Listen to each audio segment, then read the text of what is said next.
Is Ed Donatel going to be fired? Where did Justin Jefferson go? What do we do with Kirk Cousins? That and many other similar questions on the Locked On Vikings podcast. You like that on 3, 1, 2, 3, you like it! You are Locked On Vikings, your daily Minnesota Vikings podcast, part of the Locked On Podcast Network, your team every day. Hey, everybody. Welcome to the Locked On Vikings podcast, part of the Locked On Podcast Network, your team every day. As always, I am your host, your pal, and the kid you copied off in math class. My name is Luke Braun. You can find me on Twitter at Luke Braun NFL. You can find the show on Twitter at Locked On Vikings. Thank you so much for making Locked On Vikings your first listen of the day each and every day. You can also find this show on Amazon Fire or Roku. Just download the Locked On Minnesota Sports app. Today's episode is brought to you by Prize Picks. Prize Picks is daily fantasy made easy. Just pick 2 to 5 of your favorite players, and if they score more or less than their Prize Picks projection, you win up to 10 times your money on entry. First-time users get a 100% instant deposit match up to $100 with promo code LOCKEDON. That's prizepicks.com, promo code LOCKEDON. Today is Twitter Tuesday. That means I'm answering your burning questions. There were 3 genres of question that I got and kind of nothing else. There's a few at the end if I get to them that were not on these topics, but basically all of you asked about Ed Donatel and a whole bunch of defensive questions. So we'll start with those. A whole bunch of questions about the wide receivers and Justin Jefferson and what happens when he gets taken away and all that. So we'll talk about that. And then a whole bunch of questions about Kirk Cousins and his future with the Vikings and other related topics. So we'll get into all of that stuff. If you have questions for me, you can always send them to me at Luke Braun NFL or at Locked On Vikings. I may not respond all the time, but I'll see them and I'll either take them down for this show or sometimes I'll just respond in the moment. You can also send me an email at lockedonvikingspodcast@gmail.com, or you can fill out the Google form in the show notes if you prefer. Or just leave a YouTube comment. I'll probably see it. So let's start with one that comes from SportsGuy709, who says, what do you think is the probability that they actually move on from Donatel? Look, I'm not a reporter. I'm not a journalist. I don't have an ear to the organization or anything like that. I can read the tea leaves okay, but I have as much information as is public, what people have said, what has been reported, what whispers that have floated around, and you can hear stuff, but I won't make a judgment on that. However, what I will say, Kevin O'Connell's been pretty cagey about it. Even in the middle of the season, somebody asked, like, will you make a change as to who's doing defensive play calling? And his answer, I mean, a lot of times you hear the coach kind of cape for him, even if it makes no sense to, and they'll say, well, no, Ed's our guy and he's going to be, we have our faith and we've got our system and we're just going to trust our process. And then they'll say like this really flat version of kind of no, but that wasn't O'Connell's answer. It was more like, we're going to look at everything. And when asked after the playoff loss, hey, are you going to make changes on the defensive staff? Kevin O'Connell's answer was, Ed tried really hard, but I got to talk to Kwesi about it, which is like not an endorsement at all. So there is definitely, it feels like the wind is blowing toward this. Now, here's the deal.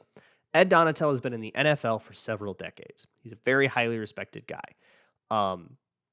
That means that he might be able to go out on his own terms here. And there's going to be a respectful way to do this. And the respectful way to do this is to give everybody time to talk it over, to get out of the instant emotions of losing it, to kind of wait a week or two. So I don't think this is going to be an instant process, and it doesn't have to be an instant process. Anybody who is going to hire their defensive coordinator 3 days after the season is rushing that and is probably making a bad decision. This is something that gets to take a little while. You don't really have to have it locked in. I mean, shoot, you kind of can't even really do it until the Super Bowl, because what if the guy you want is on a team that's still playing? I know you can interview him, but I mean, I don't know. This is something that's going to take a few weeks here. So we don't need it to be instant, and we don't need him to be not let on the bus home from the stadium or anything like that. They're going to do this with dignity, and I think that that's a respectful move, and I think that's pretty much always justified. James K says, assuming your gut feeling is right and Ed is gone, and I had tweeted about that, I had a gut feeling, which teams do you think would be a good idea to poach from to fill that DC position? So I talked about this a lot all year, and I don't want to try to introduce a new scheme. That's what I don't want to do.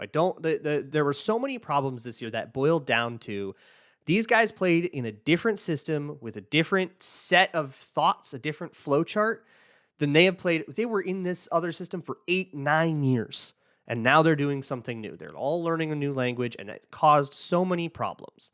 Um, and I think you can criticize the coaches for it didn't have to cause that many problems. I think you probably could have handled that transition better. But the last thing I want to do is make them go through another transition. Get rid of Donatel, but bring in another guy that works in the same structure. And this Fangio defense doesn't have to be this bad. All right. The Eagles run it too. So you can run that version of it. You can run other version. I mean, the Rams had a lot of success with this. A lot of teams run this Fangio defense. I think the Vikings ran a really bad version of it that was only really using about 30% of what this defense can be. So bring in somebody that's not afraid to go for, grab the other 70% of plays. I have to stop myself from going too deep, and we'll go a little deeper into it if the Vikings do indeed stick with this scheme and just get a different guy to run it, or if they stick with Donatel or whatever. I'll go into more of what I think can happen in year 2 if guys are a little more comfortable. But finding other Fangio teams. So I think the Eagles are a good bet there. I know that the Chargers are getting rid of a lot of people. Well, I don't know that. It sounds like they're not going to get rid of Staley, but they might get rid of assistants, so you can look there. I think the Rams are a good team to poach from. And I wouldn't be surprised if they looked at the college ranks as well, although I'm not as big a fan of that. Darn Many says, what changes outside of DC would you make to the coaching staff? This is a really hard one because I just am not that familiar with what the position coaches did, and it's not like we've really been able to see any long-term development from any of these guys, right? Which is usually how we evaluate these dudes is, okay, how do we evaluate the linebackers coach? Okay, well, how did Brian Asamoah come along? Well, I don't know. He was a rookie. Give him 3 years and we'll see how we feel about it, right? That said, Durante Jones, in hindsight, was a very weird hire because Durante Jones is not a Fangio scheme guy. He's not even his own match guy. He's a man match dude that was running cover 7 at LSU. Quarter stuff. Like that was a weird fit. And I lurk on a couple of like coaching Discord servers that are just kind of chats for like high school coaches and stuff. And I find it very fascinating to listen to them talking. And one of the questions was like, hey, I don't know much about cover 3. And my defensive coordinator says, we're going to run cover 3 this year. And I'm a D-backs coach. How do I deal with that? And everybody was saying like, that's going to be rough. If you're not comfortable, your players will not be comfortable. And the players were not comfortable. And I wouldn't be surprised to learn that Durante Jones wasn't comfortable either. That was a weird hire. And I wonder if getting somebody who is a better scheme fit would be, or with more experience in the scheme is something the Vikings could look at. Doug Brown says there are a lot of excuses for the defensive play on, quote, learning the system. Is if there is significant turnover in defensive personnel, does that restart the learning the system clock? It can, right? If you get somebody else who's never played in this, or you can go get somebody who's been in Fangio schemes for their whole career. Zadarius Smith, who seemed like he was the most consistent player on defense, has been in this scheme for years and years. And I don't think that that's a coincidence. So I think it's just a matter of, okay, what is their experience in? And are we asking them to learn something new when they get here? Or are we asking them to do what we know that they can do? And I think if it's the latter, that's always going to be a safer bet. Jacob Moore says, why would going back to the 4-3 base be such a bad idea? I think it's better than having to retool the whole defense with different players. So for one, a 4-down lineman nickel package is universal to 3-4 and 4-3. And so we're talking about base packages. We're talking about 20% of the plays, and it's just a sub package thing. So, but I don't think that's what you're talking about. You're talking about the points that I've been making about like the Zimmer cover 7. And the reason that that's a bad idea is because you just spent a whole year. It's like, remember when Brandon Fusco moved from right guard to left guard and then left guard back to right guard, or it might have been the other way around, and his whole momentum was ruined, and he just was like, so he just wasn't used to either, and then he sucked all of a sudden. I feel like that is what would happen with like the whole defense. When you are trying to learn a new scheme, you're going to forget a whole bunch of everything, and now you got to relearn stuff that you already knew. Maybe they would pick it up quickly, but like, maybe you're taking a big risk there. And also, that scheme got Mike Zimmer fired. Why do we want to go back to it? Right? I mean, we changed everything for a reason, but we can't expect it to be all hunky-dory right away. James says, we often see teams tearing it down and rebuilding. Can you tear down one side of the ball, i.e. defense, just trade every asset and start again and leave the offense alone? I mean, that's not really going to accomplish the let's, get 1 million assets and do the whole thing. But I don't think they're going to do it like instantaneously. It's not a process you rush. But yeah, I could see a lot of players not returning next year, guys that you kind of take for granted. I think that there will be trade markets for guys like, you're not going to like these names I'm going to say, but Harrison Smith, Daniil Hunter, Eric Kendricks. I'm not going to like say that they have to trade them. And if they don't get a deal done, I think their prices should be high for all those guys. But I could see somebody meeting those prices. And hopefully we're happy with the haul that we get back. Or if it doesn't happen, it doesn't happen. And I'm fine with that too.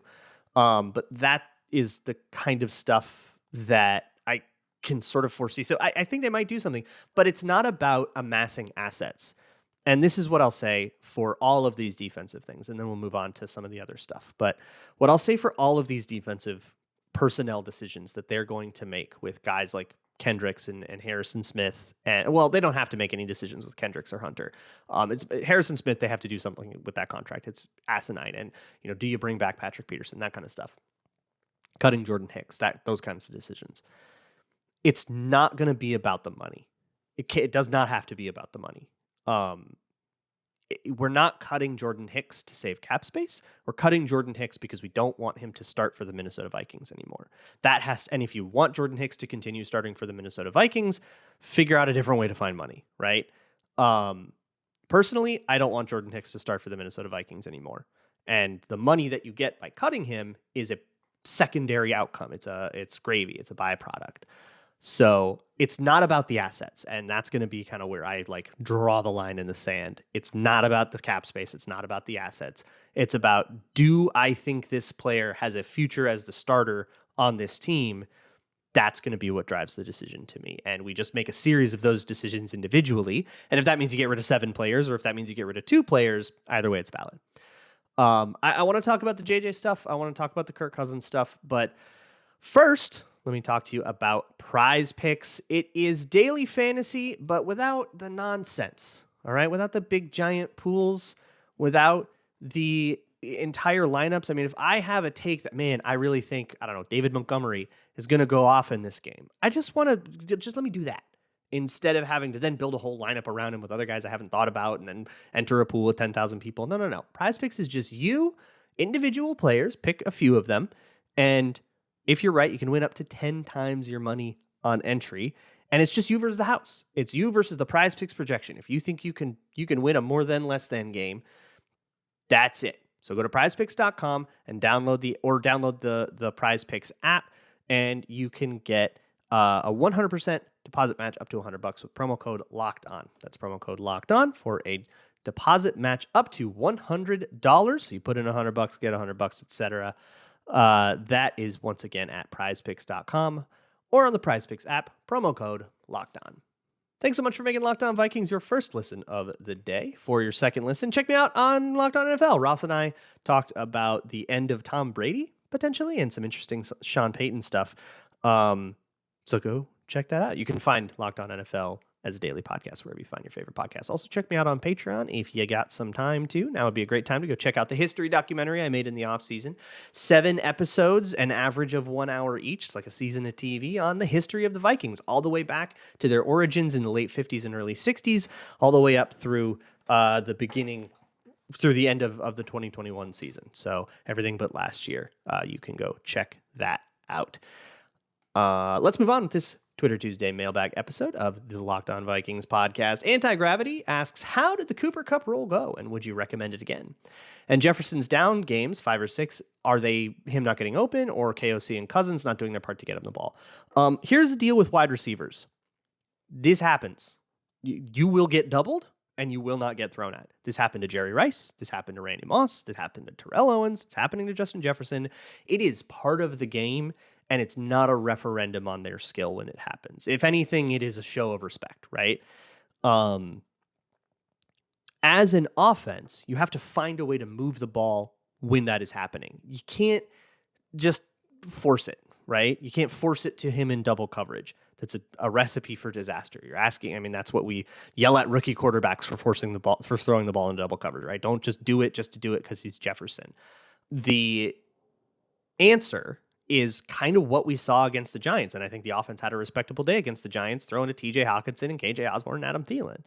You got to find those guys and move the offense through them and basically punish a team. The way to get them to stop doubling Jefferson is to show them that doubling Jefferson is a losing strategy because we have other weapons that can beat you. And maybe that means acquiring a weapon in the offseason, getting rid of Adam Thielen, using those resources on whoever a free agent is or a draft pick, whoever you like.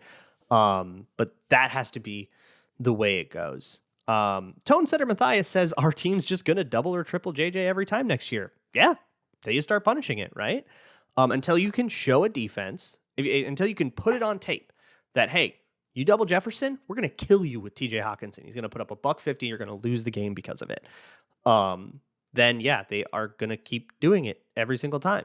And if that's a proven strategy for beating the Vikings, that's it. And I think on the whole, I don't think the offense did that consistently enough, right? Because you had games like the Cowboys game or the Eagles game where they could double Jefferson and you just didn't have anywhere else to go with the ball. They had a couple games. I think the first Lions game, they did get punished for doubling Jefferson. And I do think in the Giants game, the Vikings did well enough to punish it. They just had no margin for error because of how bad the defense played. But I think so there's the seeds of it there, right? And I think TJ Hawkinson was an absolutely massive addition for exactly that reason, because he kind of became the guy that if you're doubling Jefferson, you better have a dude, because TJ Hawkinson's going to be this matchup nightmare on your Sam linebacker now. Josh says, where was Adam all year? I know he got 5 touchdowns, I think, but I was really hoping for the Chris Carter, Randy Moss type season. He got like 715, man. I don't know. I mean, he didn't have a 1,000-yard season, but that ain't bad. I do think, I mean, that's lower than what we expected from 2018, 2019, but I don't think he's been that guy. I think we kind of knew he wouldn't be like that guy, but that's a fairly marginal decline. And I think marginal decline is probably where we're at now. Of course, he's got a weird contract thing, and we'll get into that another day. But what he is not, a total no-show. Okay, he's a 700-yard receiver. Okay, what's that worth? And how do we make the contract reflect that if we do it all? That's going to be the question. Also, he was open a lot more than he got targeted. I think he deserved more targets than he got, which is good. You should want that, right? It's just that they all went to Justin Jefferson, which we're not going to complain about, but he definitely played better than his stat line. I would say that with a lot of confidence. Daniel Hagan says, what does the perfect number 2 receiver to complement JJ look like? It might just look like TJ Hawkinson. Like, he just might be the guy now. And honestly, I wouldn't want Hawkinson to play on a contract here. I would love to see them extend TJ Hawkinson, and doing so might actually save you some 2023 cap space because of the way extensions work. Topic for another day. We'll do a lot of cap stuff in February, but it might just be TJ Hawkinson. And I like it being a tight end because that really stresses a lot of weird matchups. But if you want to talk about who should they get at wide receiver, the answer is versatility. There is not a style that complements Justin Jefferson, because Justin Jefferson is not a wide receiver with a particular style. He's not like, oh, he's a burner or he's a big guy. It's like Mike Evans, that's a big guy. Or Keenan Allen, he's a precision route runner guy, or Tyreek Hill, like he's fast and that's his game. No, Jefferson's got all of it. His game is that he has a whole bunch of different ways to beat you. And his game is very cerebral and very smart.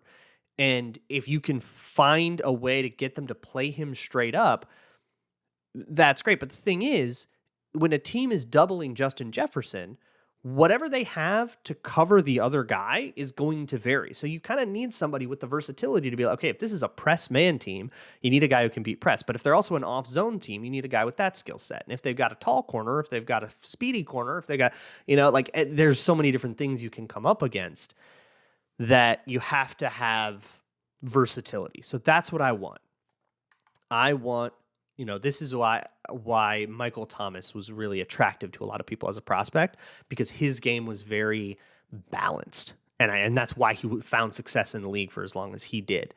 And I think, that was what attracted me to Justin Jefferson in the pre-draft process. It was, hey, I'm getting Michael Thomas vibes here. And it turned out that I was probably too low on him.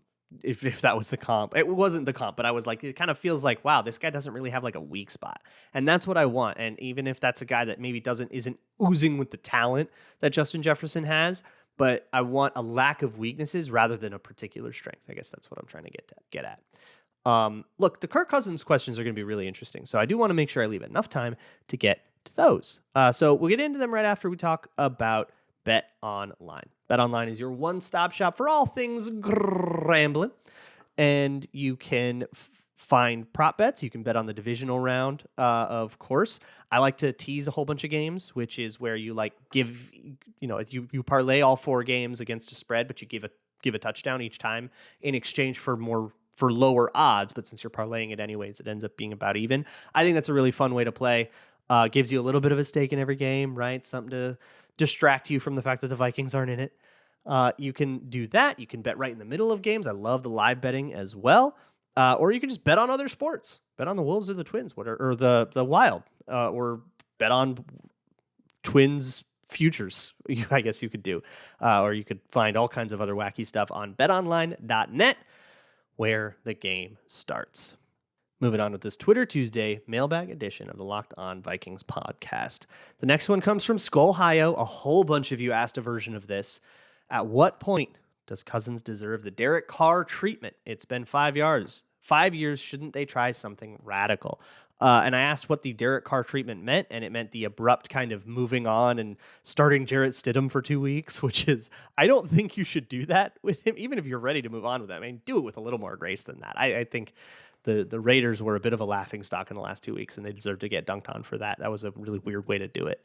Like, let him finish the season, man. But at what point do we move on from Cousins? I think we are further from that point than we were going into the season.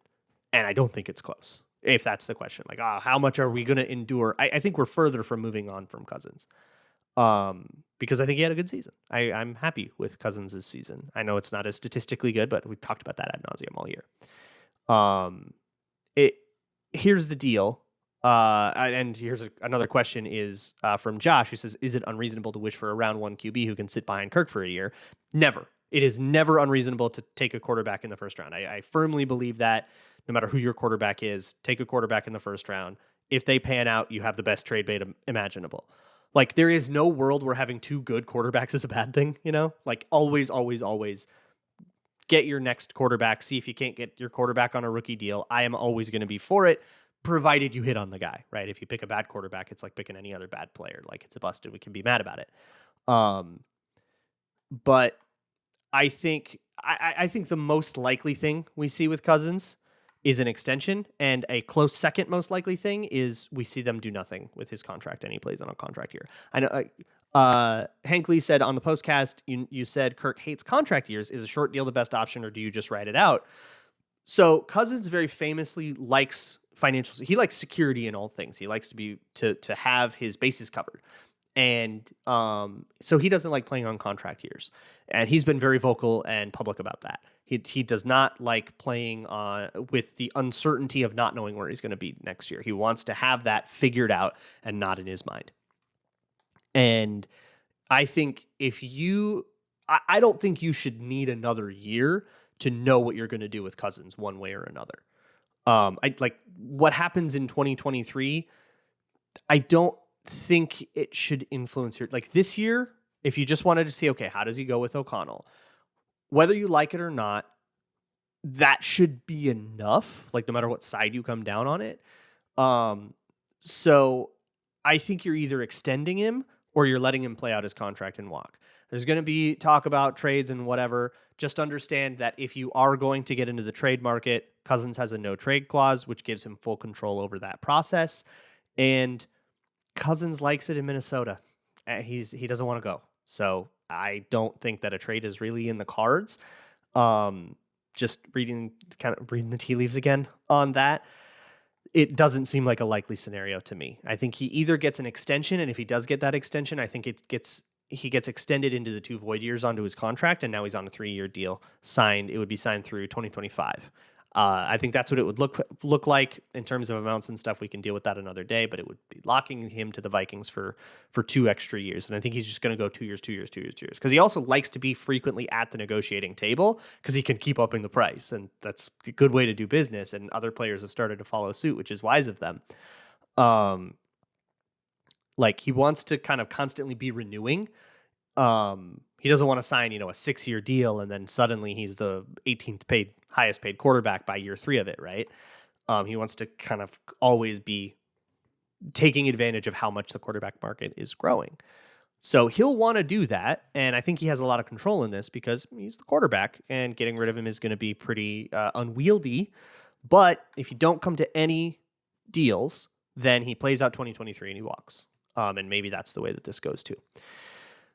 Jacob Tobin says, will the Vikings trade up for quarterback, or is defense a better choice? I think defense is probably going to be a more pragmatic thing to do. But again, I am never going to say drafting a quarterback is a bad idea on the merit of it being a quarterback, like on a positional thing. Drafting that quarterback or this quarterback, I'll have opinions on. And I think you should probably do it that. Don't just say a quarterback. Like think about who it would be and who you would like and why you would like them. But they need corners so bad, like desperately. So it's probably going to have to be corner. Kyle Novak says, assuming the Vikings keep Kirk because of his play in the first year of O'Connell's system, what would your thoughts be on a buy low of Zach Wilson? Let O'Connell try to fix him and have him sit behind Kirk to learn. If we're going to do a reclamation project, I would pick someone else. Kyle Wilson is a catastrophe. He is a totally broken quarterback. Maybe a fresh start will do him good, but I genuinely think he's 3 years away from being NFL quality. Based on what he did with the Jets, his mechanics are all messed up. He has taken on bad habits. He's a far, far, far thing away, and I don't want to spend draft capital on that. Sure, there is a world where, what if you did develop him for those 3 years and blah, blah, blah. But if I'm going to develop him for those 3 years, I'm not paying someone else. I'm not giving you draft picks for the opportunity to maybe be patient with a guy for 3 years in the hopes that maybe he turns into a backup just as he needs a new contract and pay second overall money for him. No way. I'm super out on Zach Wilson. If you want a reclamation project or something, like, I don't know, Josh Rosen feels like a reasonable thing for that. Futures contract, bring him into camp, see how he does with an offseason, and see if you can't fix whatever broke in him and Tampa and Arizona and Miami and all those places. But Zach Wilson can be someone else's problem, if you ask me. And I am pretty happy with Nick Mullins as backup QB, by the way. Like, I don't think you need to be looking for the new backup QB. If you want a third that you develop, give me a guy with a little more upside. John H. Doe says, why is nobody talking about how Lawrence single-handedly won the Giants the game? He made our O-line look like our defense. He was steamrolling us and pressuring Kirk all night. I've seen a lot of people say that. I think you might just need to curate the timeline a little better, because I've seen a bunch of people singing Dexter Lawrence's praises, and absolutely deservedly so. He had an absolute monster game. Nate says, now that the season is done, how does the 2022 Vikings season turn out if Jim Harbaugh were the coach? Probably not as well. If Jim Harbaugh were the coach, knowing that he came in kind of wanting to be the God Emperor, I don't think that you get the same like culture stuff that really was successful for the Vikings. Maybe the offense would have been more interestingly schemed. You're probably running a very similar defense. When Jim Harbaugh was in the NFL, his D coordinator was Vic Fangio. So probably you're going with somebody off the tree. Might have been Ed Donatel anyways, and the culture would be worse. So I think that was probably the right decision. The way that interview went, it was very clear that there was no way they could have had an interview like that and then taken Jim Harbaugh on reputation alone. If that were the case, why even bother with the interview? Last one is from Zach, who asks, how do we work around this cap? I'm going to have to do that one in a whole show, which might be tomorrow, honestly, because I'm going to be honest with you. I don't really feel like going over the tape of this wild card game. It hurts my soul. So maybe we'll just talk about the cap. The salary cap is, I say it all the time, it's malleable. It is something that you can work around. They are projected to be like 20 million over after extensions and stuff. Look, I played with the over the cap thing, signing really dumb deals that like were not thought out on the over the cap calculator. If you just go to overthecap.com/calculator, you can do it too. for like 45 minutes, and I found a way to get Justin Jefferson extended to a mega deal, Kirk Cousins extended if you wanted it, and have 18 million in cap space left over, and like 60 million next year for free agency and stuff. Then you can actually get a decent amount of players with that kind of money.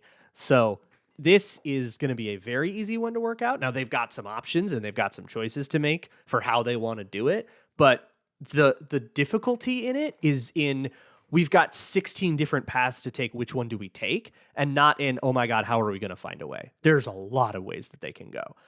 Too many to go over on a Twitter Tuesday. We're going to have to dedicate a whole show to it, and I'm excited to do that. So come on down for whenever I get to that this week. We're going to be in off-season mode. We're in cap mode. We're going to be talking free agents and talking maybe coaching guys. If we have Ed Donatel news, we'll keep an eye on that. So make sure you stay tuned. All right. Check out Locked On NFL. Check me out on patreon.com/LukeBraunNFL. I'll see y'all tomorrow. And as always, Skull.